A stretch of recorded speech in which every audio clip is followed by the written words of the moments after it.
నమస్కారం. మా నాయకుడు మా వైఎస్ఆర్సీపీ అధ్యక్షులు జగన్మోహన్ రెడ్డి గారు రేపు సీతారాంపురం సుబ్బరాయని కుటుంబాన్ని పరామర్శించడానికి రావడం జరుగుతుంది. ఓరకల్లు ఎయిర్పోర్టుకు 10 గంటలకు వచ్చి అక్కడి నుంచి బయలుదేరి ఓరకల్లు, విశ్వేనాపురం, సోమయాలపల్లె మీద పాణ్యం మీద ఇట్లా నంద్యాల బైపాస్ రోడ్లో సీతారాంపురం పోయి వాళ్ళ కుటుంబ సభ్యులందరినీ కూడా ఐలూరు మెట నుంచి సీతారాంపురం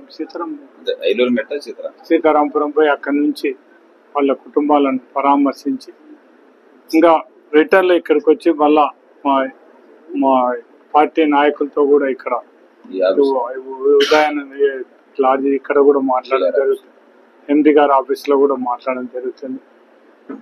రేపు దాంతోపాటు ఇప్పుడు మాకు ఈ పాణ్యంలో కూడా విశ్వేనాపురం అయితేనే మా ఊళ్ళో ఉండే నాయకులు ఆల్రెడీ ఎంగనే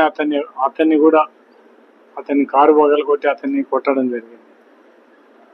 గడివేమల మండలం ఒడ్లుట్ల రవి అనే అతన్ని మొత్తం ఆల్మోస్ట్ ఆల్ చనిపోయే స్టేజీ, చనిపోయినాడని వదిలిపెట్టిన స్టేజ్ ఏదో అదృష్టపడి అతను అంటే మేముండినప్పుడు ఇటువంటి పరిస్థితి ఎప్పుడు రానియలేదు.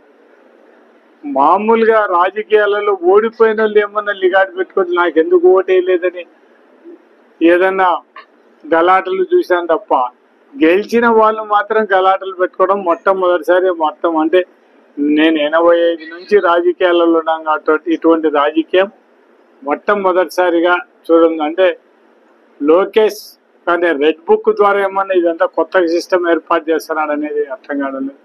పోలీసులు మాత్రం కోరేది ఒకటే, ఇప్పుడు ఎస్పీ గారితో కూడా మాట్లాడడం జరిగింది.